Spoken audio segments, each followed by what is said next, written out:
Hello everyone, कैसे हो आप लोग। इस वीडियो में हम लोग ट्रांसपोर्टेशन इन प्लांट्स के बारे में पढ़ेंगे। तो चलिए टाइम वेस्ट ना करते हुए स्टार्ट करते हैं।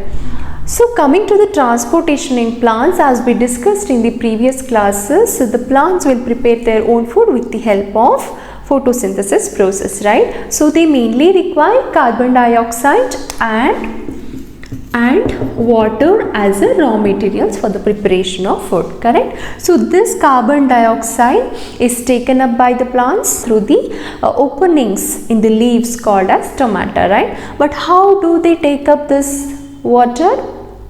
Right, so they will be taking up this water with the help of roots, correct? The roots will absorb the water from the soil. Now the absorbed water from the roots, how it is transported to the different parts of the plant, especially the aerial parts?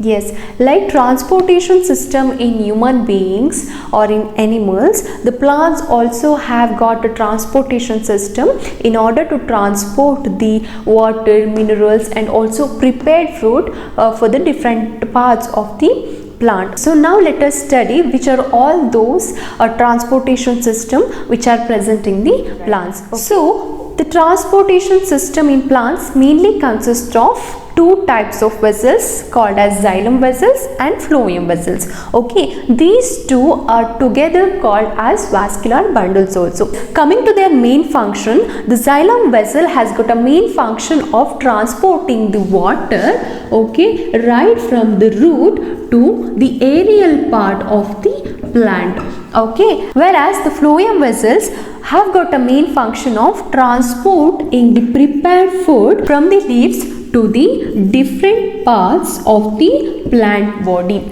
Okay, so if you see the xylem vessels, they mainly consist of the vessels and tracheids, okay, and which are arranged in a tubular structure on top of each other. So it forms a continuous tube like structures wherein which water can be transported to the upper parts of the plant from the roots, okay. And at the root tip, what happens, the cells which are in contact with the soil will take up the active ions so that it will create a difference, and this what happens, the water will move inside this root cells, okay, and from there it is how it is transported from the root to the aerial parts through this xylem vessels. And in order to transport the water from root to the higher heights of the plant, this pressure is alone not sufficient, okay. There is another phenomenon where the plants will be utilizing that strategy in order to move the water against this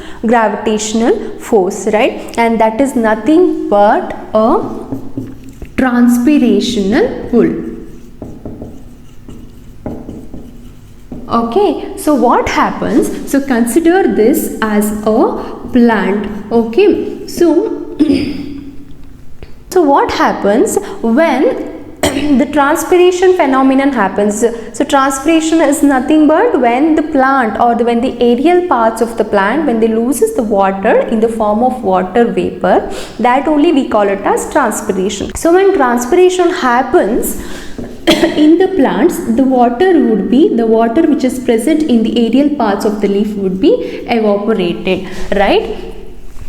So the vacancy which is formed because of the transpiration would be filled up by the water which is taken up by the xylem vessels, okay, and also this transpiration will create a suction force which will help the roots to suck the water from the ground, okay. So thus the transpiration plays a very important role in absorbing the water from the roots and also transferring it to the higher heights of the plant, plus it also helps in the temperature regulation of the plant, okay. So this is all about xylem vessels. So now coming to the phloem vessels, as I already told you that they have got a main function of transporting a prepared food from the aerial parts of the leaf to the other parts okay, especially from the leaves to the different parts of the plant like roots, fruits, seeds and other growing organs. So this process of transporting a dissolved food which is formed because of photosynthesis to other different parts of the plant,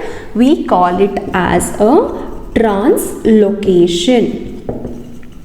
Okay, so this is a very important thing. Yes, so next is, unlike xylem vessels where I mainly used or explained the physical forces such as transpirational forces or the root pressure in order to explain how the water is being absorbed by roots, here in the phloem vessels the food is mainly transported with the utilization of ATP energy. Okay, consider a material like sucrose. When it is transferred to this phloem tissue, okay, it increases the osmotic pressure. So when osmotic pressure is increased, what happens? The water will in turn flow into this phloem vessels, and thus this material will travel to a place of lesser osmotic pressure. So like this, the material inside the phloem vessels would be translocated to a lower osmotic pressure areas wherever it is needed